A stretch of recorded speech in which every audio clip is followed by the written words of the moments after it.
Namaste, beautiful people. It is wonderful to be with you.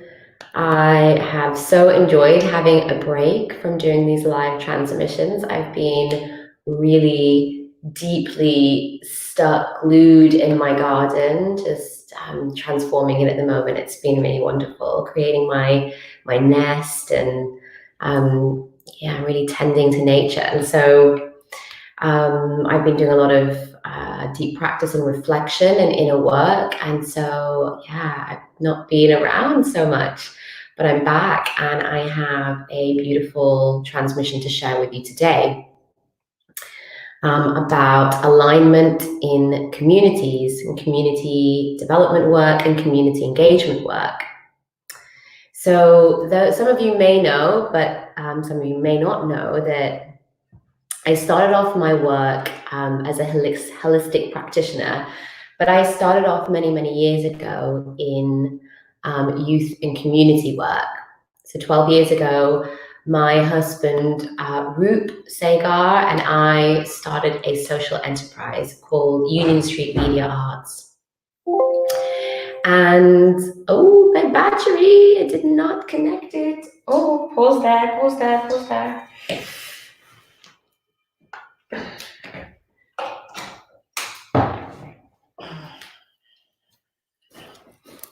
Yes, we are now connected. Yeah. Okay.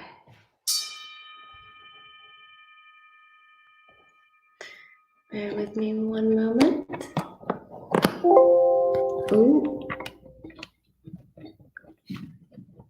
Says it's not on. And now it's charging. Wonderful. So, my husband, Roop Sagar, and I, we started a social enterprise 12 years ago. And before we started our social enterprise, we just spent a couple of years just volunteering in the community, getting ourselves stuck in, getting to know people, testing things out, just kind of getting ourselves in the community. And over the last 12 years, we've built a very prolific organization that specializes in creative therapeutic approaches to working with people and developing campaigns and social action projects and leadership projects in the community. And we somehow kind of became specialists in working with young people in particular from marginalized communities. And I think it was a combination of just our passion and our desire to work with underrepresented groups, and something that we saw that, there were a lot of groups of people, there are a lot of different types of people with amazing ideas and who we could see really wanted to be active members of their community or active citizens, and were maybe somehow isolated or excluded or marginalized or just weren't quite getting their voice in there. And we really focused in on working with these people, and we used to attract a lot of different organizations, public institutions and charities and other social enterprises that would come to us and ask us to create specialist projects to work with some of the most marginalized, disengaged, isolated, excluded young people in the Northwest. So we went to all sorts of communities, we went to schools and colleges, and we worked with very particular groups of people, for example, young people who were coming out of the criminal justice system. We worked with young people who are at risk of getting involved in gangs, like all sorts of these incredible groups of people. And we really got an amazing insight into really how to show up to our community and what are the challenges when showing up to our community. What are the challenges that we face as human beings when we do this kind of work and play? And certainly a lot of the challenges come with working with each other, right? Because you have lots of different people and interest groups. So you have you might have a local authority together with an independent charity, together with like a whole load of freelancers that are brought onto a project, and maybe a housing association. And you might have all these people with slightly different perspectives and interests coming together to create some beautiful opportunity. And of course, within that, you're going to have, tension sometimes, and a difference in priorities and alignment. And a part of the project, a part of doing this community development work or community engagement work, is about balancing all of that. It's about bringing all of that together and working together in partnership to create beautiful opportunities, beautiful outcomes. So that's just a little bit of a background. And I want to talk today about alignment in communities and misalignment in communities, in community development work and community engagement work. Because we are very swiftly moving into this new phase, this new transitional space of really holding a vision for the future and thinking about how we're going to start working together to really create these communities that we've been dreaming of. And much of that backstory, much of that work has already been done all these years. Many of us, I'm sure a lot of you watching this will resonate, that many of us, we know we have this deep knowing within us that, like, I was born for this. I'm meant to be on planet Earth right now. I'm meant to be a part and contribute in some way. My mission is in some way connected to what's going on right now and how we take ourselves into this new phase. And so if you're one of those people, then this message is also really, really important for you as we create the new way. So there are a lot of people also talking about conscious communities. And, again, these are beautiful opportunities that are also really exciting. Sorry, I have a few notes here that I want to refer to. That's also really, really, really exciting. And this excitement also is fueling us, also something to be mindful of, because there's a kind of a double bluff happening. Are we really committed to doing what we say that we're going to do? Or are we recreating the same structures of inequality and colonization? Now, this is the big, big, big question for me right now, because there can be often a gap, and this is what I've seen through my work and through my own personal exploration of my work, and also observing what happens in the community, is there can also often be a gap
Yay, I'm back on Facebook. Okay, sorry about that. I thought my thing was charging, but it obviously wasn't. Technology.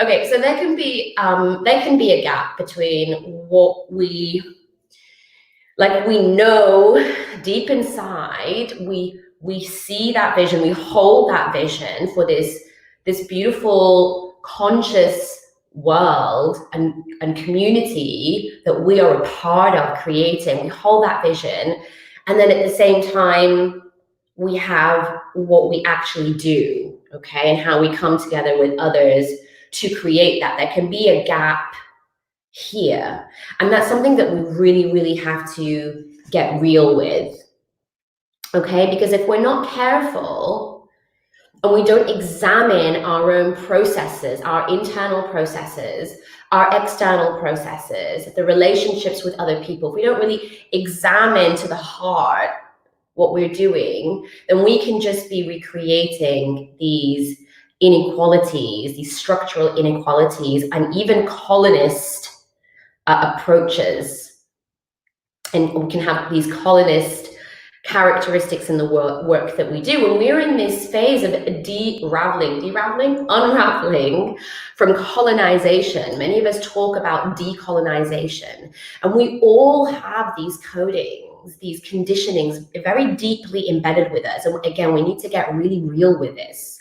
Myself, I'm from, what I would call a marginalized background. My family come from a long line of slavery and indentured labor from Mauritius, from a colonized nation.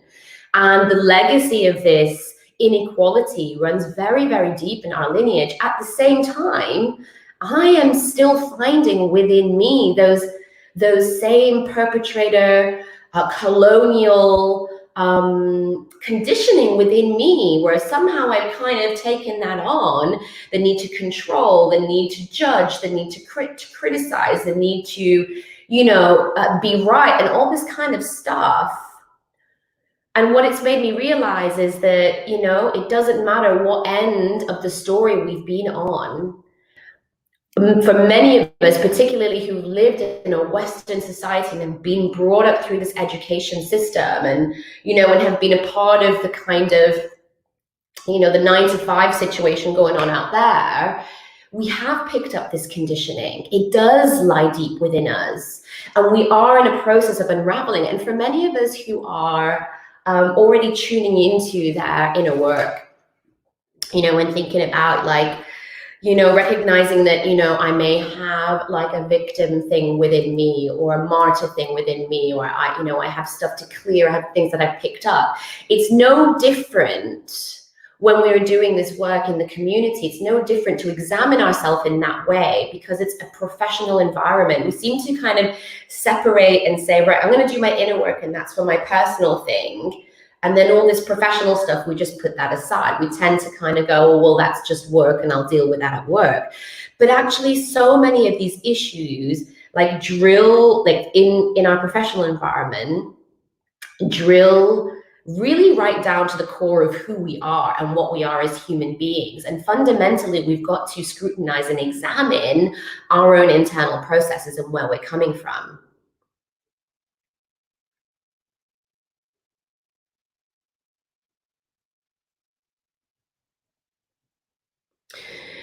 So there are a lot of people saying that they want to create a conscious community that's focused on love and not fear.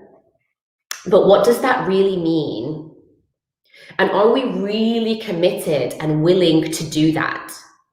Do we even have the full awareness of what that is, to really be coming from a place of love, of unconditional love and not fear in our movements, our campaigns, our projects, our activities towards creating our conscious communities? Do we have the awareness of where we are coming from a place of fear, where our thoughts, our assumptions even that we're making, where our own ignorance is fueling a cycle of fear? Are we scrutinizing this within this kind of professional play space, this community development, community engagement world or work that we're shifting in, working with other organizations, working with other groups and other people? Are we bringing that same level of our conscious interpersonal growth work into that space? And are we recognizing that some of the assumptions that we are making are assumptions, and that these assumptions need to be verified and checked? Do we recognize that there are simply things to which we are ignorant? There are simply issues, problems. There are all kinds of things going on which we just don't know about. The experience of certain people. Are we aware of that? And are we aware where our desire is ultimately coming from? That place.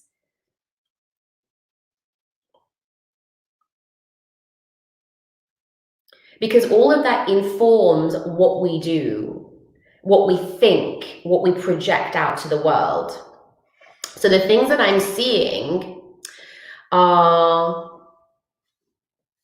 really interesting at the moment. And again, these are like such incredible, beautiful opportunities for us to come together as a community and like really nail this, really, really grow, because I see these incredible individuals and groups and people that are like almost naturally coming together and evolving, just finding each other. We're just finding each other in like spaces and places virtually and physically, and realizing that we share this similar vision, and that we've been doing little bits of the jobs, and now we're coming together, and it's like, oh, I've been doing this bit and you've been doing that bit, and great, we can come together and we can create something. You know, we've been working telepathically, many of us. We've been communicating with each other in the ether, not even realizing. And now that it's really time to hold that vision and actually create a new way, we're really finding our tribe with all of that, and it's such an exciting time. There are some things that I'm also seeing that I really want to share this message, because we've got to be really mindful of this, you know, and these are, again, opportunities for us to evolve. So one of the things I'm seeing is that when we lead from our own view of what we think is needed, and we don't take the time to go and find out is that simply just my view, or, you know, that we're making an assumption. And in boring technical planning theory, you know, in terms of the studies, the academic studies that I've done in international development, we came across this idea of assumptions. Assumptions are assumptions. They're coming from our mind. And a conscious part of this process is to identify our assumptions and go away and verify them. You know, do the research, do the digging to work out, is that an assumption, or is that like an educated sort of, you know, reasoning that, you know, and is that verified actually, you know? And, you know, if it is an assumption and we come back and we're like, I totally assumed that, and that's not actually how it is, and that's not the case, then we have an opportunity to refine that, because these, like what we think is needed, these needs form the very fundamental basis and foundation of any work that we do. So if you attend any of my, if you have in the past, I haven't done any for a little while, but if you've attended any of my training on community development, or we've spoken about this, then you'll know, or if you're in this field already, then you will know that the needs very much inform everything. This is the foundation. So if we're assuming what a need is, then naturally that's not going to be in alignment with the actual scenario, the truth of the matter. So just think of how many projects are out there that are just happening because a person somewhere decided that with power, decided, I think that this is needed, and they didn't go out there and check, and they just kind of went ahead. And maybe you've been a part of a project like that, and you've kind of seen it start to like misfire or not quite hit targets or not be as impactful as it could be. When you start to unravel it, you realize, okay, I don't think we really even considered fully what the needs are. So that's one thing I'm seeing, and that's one thing that we've got to be really mindful of. Another thing that I'm seeing at the moment is the placement of inclusivity in this whole process. And I'm really curious about how we really create a place for inclusivity in the very beginning of these projects, of these conversations, of these ventures, and how we embed that way of thinking within our own psyche. Because what I am seeing in some cases of some prolific projects, currently, and what I've seen over the past 12 years, is that inclusivity is not placed in its proper place at the very top of the priority list. And if we're creating a new community, in my understanding of how energy works and how we manifest, is that if we embody and literally energetically beam out the vision for the future that we see, we be that, we beam it out, then that's what the universe is going to create. That's what we are literally going to create with our consciousness. The elements will come together and create that. If we're beaming out doubt or assumption or ignorance or whatever, then that's what's going to be created by the elements. So we've got to be really, really in our integrity here with creating the foundational group of people, of souls, that are going to take a vision forward, take a project forward that is representative of our community. So, I'm here in South Manchester. It is an incredibly diverse community. I live in Old Trafford. We have pretty much half of the population here are from a non-white background, incredibly diverse. And so in theory, what I want to be seeing when I'm coming to starts of projects, steering groups, committees, is I want to be seeing half of the people there from a minority ethnic background, because that is representative of our community. And when that's happening, I know, okay, great, this is a safe space where people from all different backgrounds are represented in this community, who are going to be able to come together and create the ideal scenario here, because we've got that represented. And it's not just enough to be like, okay, great, we have 50% of the room are from a minority. We also need to like drill down into that and think about, well, we have a lot of people from the Romanian community here in Old Trafford. We have people representing that community. We have a lot of people from the Somalian community. Do we have people representing that community? Have we got people of different ages? Do we have the elders to share their wisdom? Have we got the young people who are coming here with the new juice and the new blood, and and the word on the street about what's going on? All of that stuff's really valuable. So we need to really break this down and understand the value of placing inclusivity at the very top of our priority list. Absolutely. Because if we don't do this, we are being ignorant to the views, the needs, and the desires of other people, and we're going to make those decisions for them without them present. Something really important to think about. So the final thing that I want to talk about that I'm seeing is this very human thing of doing. We just do. A lot of us are doers, and we like to just get stuck in and run and do before absolutely anything else. And I speak to a lot of people. A lot of my students are like, oh, I'm a doer.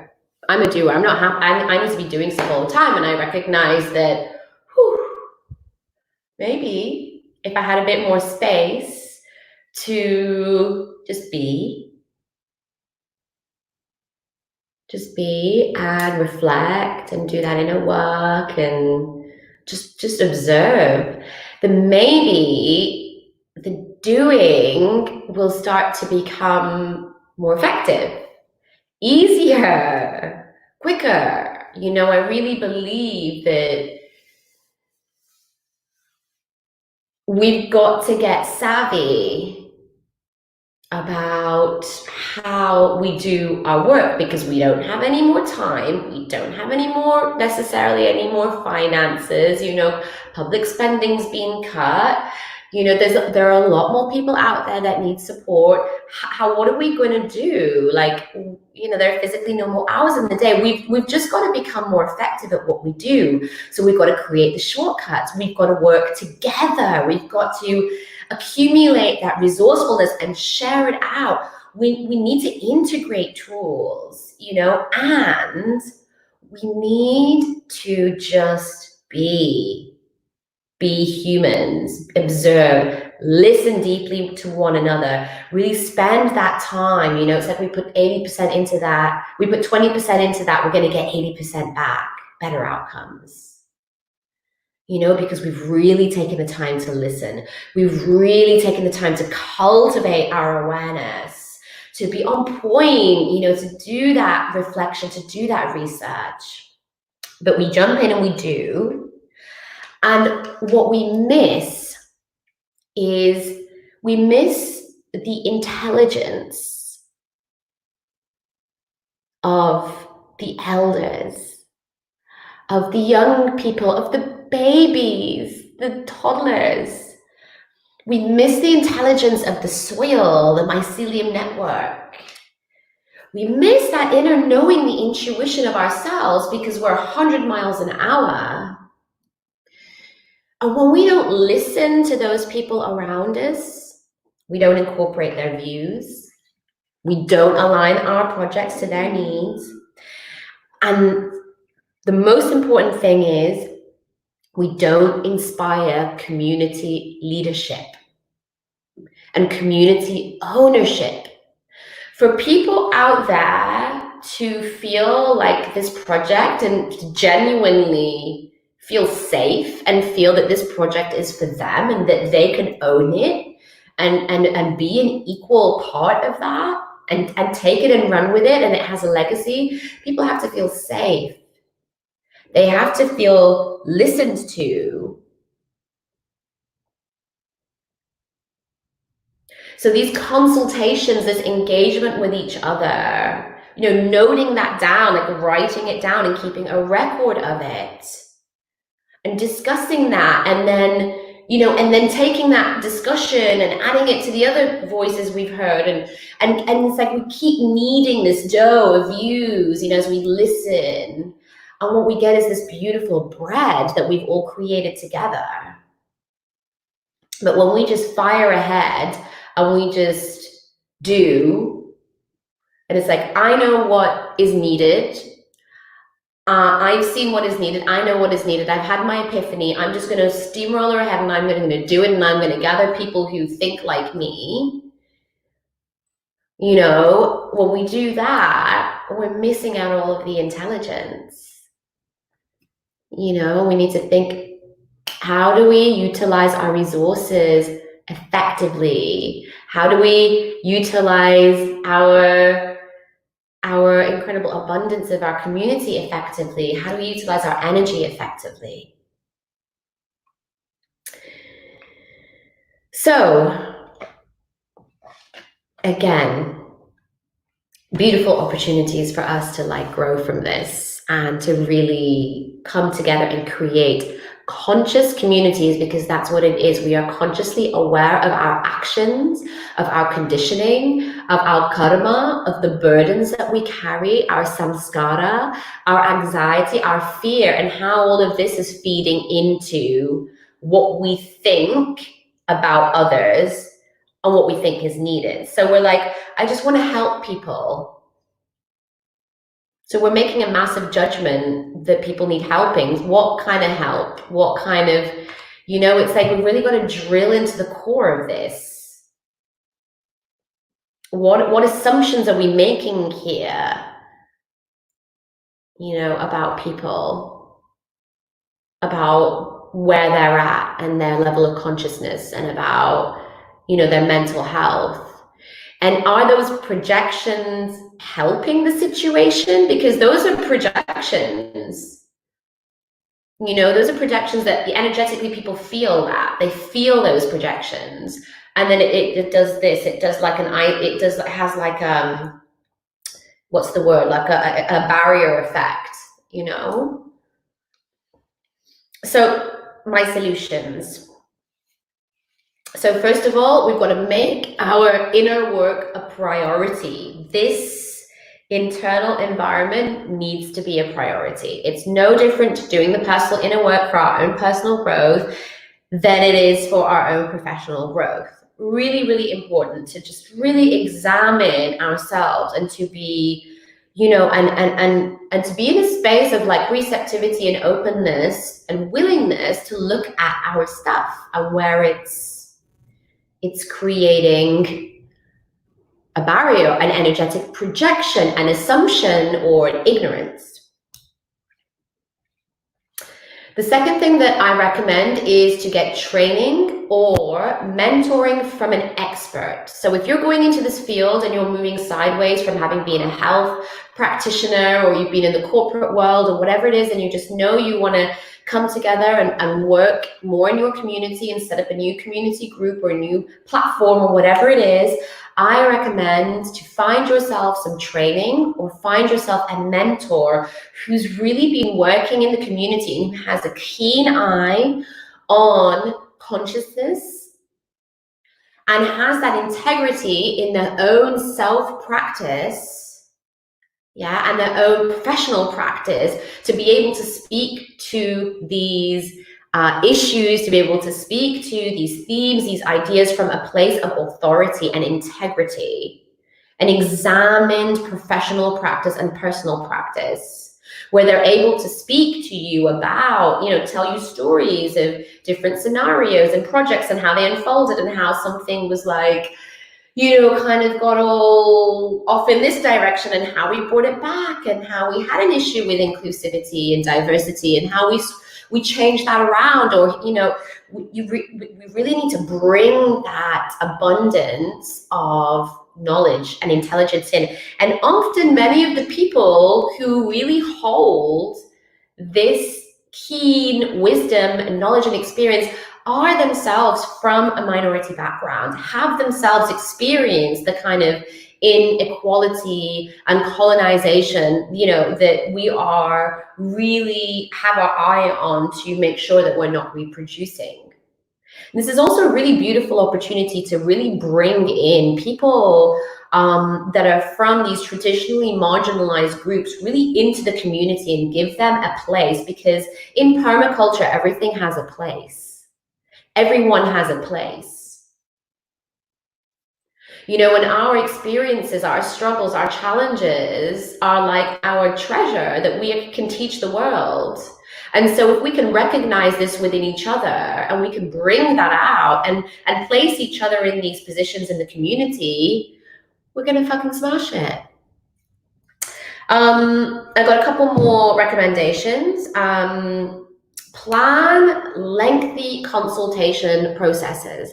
So, you know, make sure that consulting with people with these different community groups, really taking time to listen and planning how you're going to do that. You know, and there are people like myself and others out there who are like, this is what we do. This is our expertise, who can guide you and show you how to create conscious, ethical, sustainable, inclusive consultation that, you know, really takes in the views of all the people that you want to gather around this, and really leaving time for that and placing that right at ground zero. So I have a ground zero approach, ground zero, stage zero. So before you're like, what's the first thing that we do? Maybe we need to get together and have a meeting. It's like, yeah, okay, that's great. And then step 2 is like thinking of other people we want to get around the table. But actually step 0 is like, right, let's just have some conversations around our strategy. If ultimately we want to include everyone in the community, we want this to be bang on point, we don't want to make any assumptions and we don't want to be ignorant. We want to come from this place of love and really check ourselves and examine, then let's just plan out the different steps that we're going to take. That's stage 0. And then as part of that, you're not just running off. You're like, right, okay, so we're going to speak to people from this community and that community. We're going to maybe bring people together at some point, and we're going to make sure that, you know, we add in this priority of keeping our keen eye on inclusivity in here and checking in on the different stages. And, you know, we can kind of have a little mini plan that safeguards these really important aspects before we kind of go off and start getting creative. And then, yeah, and just like finally, just let's get really, really real about where we're at with ourselves and our personal work, and, you know, the repeated patterns of colonization and inequality and patriarchy and all of these things that we're like, hey, you know, I'm here to help support that whole thing, to transmute and to create these new cycles and new communities and new ways of doing things. So that's got to be a key part of our work here, is examining that. And like our strategy can include that. How do we make sure that we are staying in these alignments of consciousness and love, you know, identifying these key values from the beginning of trust and equality, consciousness and love. You know, when you really spend time cultivating, but really cultivating and taking apart what that means. What does that mean for community engagement? What does you know, being conscious mean for community development or community engagement? How does that inform the work that we do? Really picking that apart is so key and so important moving on in this work. So I am going to be sharing so much more around this. Roop and I have a free, like completely free gift for you online course, which we are going to be publishing soon. I'm so excited about this. I just, you know, this is our life's work. Ultimately, this is like the foundation for everything. And yeah, community, tribe, so important. So I'm really excited to share that with you soon. For those of you that are interested, you resonate with some of the things that I'm talking about, there are lots more gifts that we have to share with you. We have a free course called Protect Your Mind, Body and Energy Field out. You can see it on the links and from my bio on Instagram and in my Facebook group, Holistic Health and Wellness Community. Please, please, please join if you haven't already. It's a beautiful space for tribe, and we share a lot of this kind of stuff in there. And I've been posting the free course that we're offering in there as well. And Roop has a class tomorrow, energy medicine meditation class. I have an integrated yoga class on Wednesday, and we have a beautiful online course called Holistic Medicine Practitioner Training for all of you community workers, youth workers, health practitioners, wellness practitioners, wellpreneurs, you know, all you people that work serving people and that have some kind of qualification around that, coaches, mentors. We have a beautiful personal and professional development program starting literally in 2 weeks as well for you. So check that out too. Thank you so much for tuning in. And if you're catching this later, thank you so much for catching this again. Sending you all my love. Have a beautiful day. Hari Om Tat Sat. Namaste.